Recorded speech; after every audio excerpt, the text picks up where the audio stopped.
Welcome to a new Daily Top Askreddit video. Today's topic. What is something about your country you're actually really proud of? We've got the only birds in the world that have won a war against humans. Edit. People are mentioning that at one point there was a war against sparrows in China, among other pests, and they actually lost lives. While this is true, it's a lot more hilarious with Australia because we hunted them down in the backs of utes with LMGs yet we still didn't win. You've also got the only humans in the world that have lost a war against birds. Fun fact, their feathers make them somewhat immune to bullets. And also they run 50 kilometers per hour. 60% of the world's polar bears live in Canada. I don't know why but I'm proud of that. Edit, guys thank for the upvote. For context, if I was to fit all of you who upvoted in the Bell Centre, hockey arena, some couldn't even sit. As a proud Canadian I had no idea. Thank you. Polar bear here. Yes, it's a great place to live. Tell all my PB friends. Our ability to control water. The work the Dutch put in to make this land livable with the dam systems earns my respect. Delta work. Ik wist dat een paar Nederlands klootzak heiriders uitregery. I'm from Iceland and I have to say that I'm super proud of its nature. I mean, it's definitely special and so unique. I visited Iceland for the first time last year and it's by far the most beautiful wildlife I've ever seen, definitely one of the best places in the world. Not to brag but people in my hometown in Serbia have the ability to suck the alcohol out of the deodorant. Edit, I did not think this was gonna blow up. Now my top comment is about sucking deodorant. Probably the most impressive flex on here. Lego. You're saying Lego like we weren't the first country to legalize porn. And in 1969. Such a beautiful coincidence. Yeah, except we also managed to legalize CP until the 80s lol. At one point Lego was almost 1% of Denmark's global exports. At one point Tycho Brahe possessed 1% of all wealth in Denmark. H.C. Andersen. Niels Bohr. Switzerland. That cheese that aged for 5 years in a cave. Also our education system. There's so many options, especially when you don't like school and theoretical work and prefer to do something practical. It doesn't cost much either. Hopschweiz. Switzerland's flag too. It's a big plus. When Justin Bieber visited England he said that based on the way he was treated he would never come back. We did that. Justin Bieber is literally banned from my country and not allowed to enter. Argentina. That is hilarious. How did it come about though? Belgium, here we made the fries. And good fucking beer. Ugoge des Vladers, Triple Comeliot, Grimbergy, any of Van Hoesbrouck Brewery. Damn they are so fucking tasty I would like to drown in them. Duvel and Brugszot are even better. As an American, I am really proud of our national park system.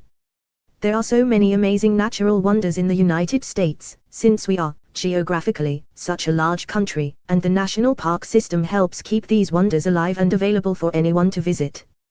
Places like Yellowstone, Glacier National Park, and the Grand Canyon are natural wonders. To non-Americans thinking of visiting the United States, skip the touristy places like Disney World or Hollywood. Instead, go visit the national parks. They are amazing. To Americans traveling the country, please do the same. Our country has so many gorgeous and pristine places to visit that aren't choked with millions of tourists, unbearable traffic, and pointless my name on a shot glass checkers. Edit to add. If you're curious and unfamiliar, here's some pics of some of the American national parks. Yosemite National Park. Grand Canyon.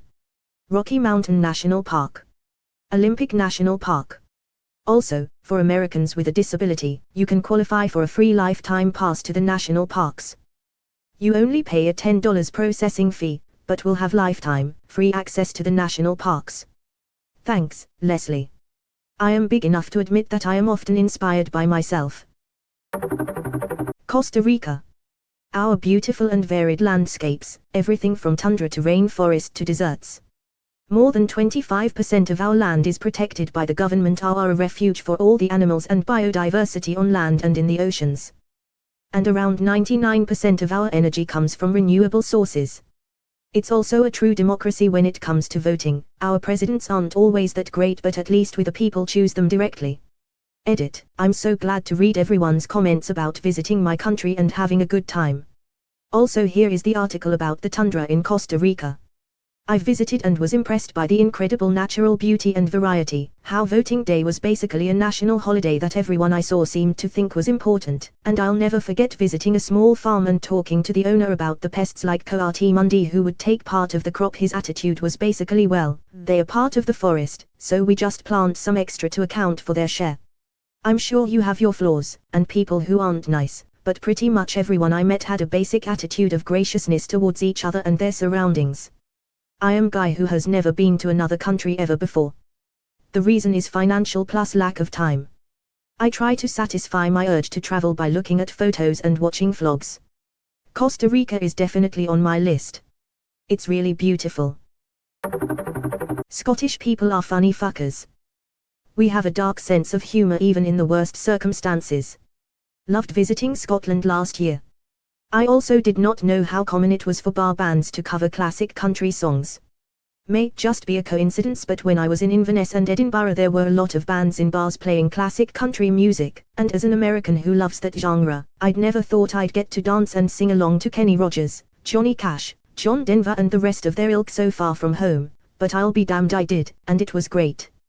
You Scots were definitely not shy about your humor and dancing. Also, we have the unicorn as our national animal. I absolutely love that. I take it you know why. It's because the national animal of England is the lion, and mythically the unicorn is the only animal that can beat a lion. We got a fucking dragon on our flag. Also great poetry, music, beautiful coastlines, beaches, mountains and landscapes. The people are a laugh too. Plus we've hung in there and persevered as a nation, when we could easily have been swallowed up and lost to history. Ohyd, as the song goes. Yeah, but have you seen the flag? Shit is awesome. As a Mexican, I have to admit that our government has gone to shit. But, we do have an amazing food culture. I was hitchhiking through Badger a few years back and had brought loads of dry foodstuffs with me up to a quite remote beach to stay for a couple of days. Little did I know I wouldn't touch any of it because the Mexican family next to me were always cooking and would not take no for an answer. Mexican abuelas and their cooking are amazing. Poland. National parks and pierogies. God bless pierogi. Eta, I don't know singular vs plural. That was my main food in university. Until I got scurvy. Apparently vitamin C is important. Yes, I was actually stupid enough to just binge on pierogies and vodka until I got scurvy in a first world country, Canada. Maybe it's because my aunt is a nuclear physicist, but my favorite part of being Polish is that our nation gave birth to the first double Nobel Prize winner in history, and the first female Nobel Prize winner in history, and she was totally badass. And also, of course, pierogies. My mama always reminds me that Marie Curie is Polish, a fact I've known and remembered since the first time she told me when I was a young child. Nowadays I like to mess with her a little whenever Curie comes up. Oh, are you talking about the French physicist Marie Curie? The look on her face right before she remembers I'm just goofing around is always priceless. As an Aussie, our diverse land of deserts, rainforests and bushland. The Australian outdoors is incredible. Until you get bit by a spider that is about the size of a puppy. It's the small ones you have to be wary of. So as a German, I am very proud of. Wait. No. Edit, nice. Beer, be proud of your beer. That's the better option. Gee, I can list some things for you. Beer. Bakeries. Christmas markets. Comprehensive social welfare. Lack of detrimental class system. High quality social healthcare. Ultimate bounce back ability. Beethoven, Goethe, Konrad Adenauer and so on. You Germans have many reasons to be proud of. As a Polish, I have a deep respect for Germany. WW2 was a tragedy, but I don't think that Germans should be ashamed of being German just because of it.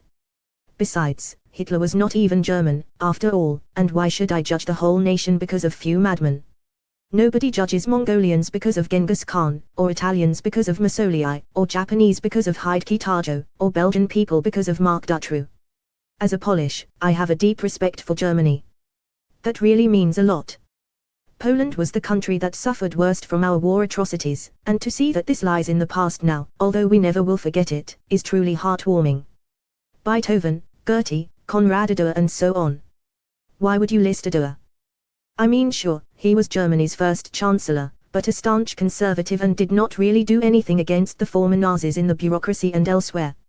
If you want to list a great German chancellor, what about Willy Brandt, who was the first to acknowledge that the former German regions in Poland were Polish now and even went so far as to apologize for Germany's war crimes in his historic Key Fall von War score?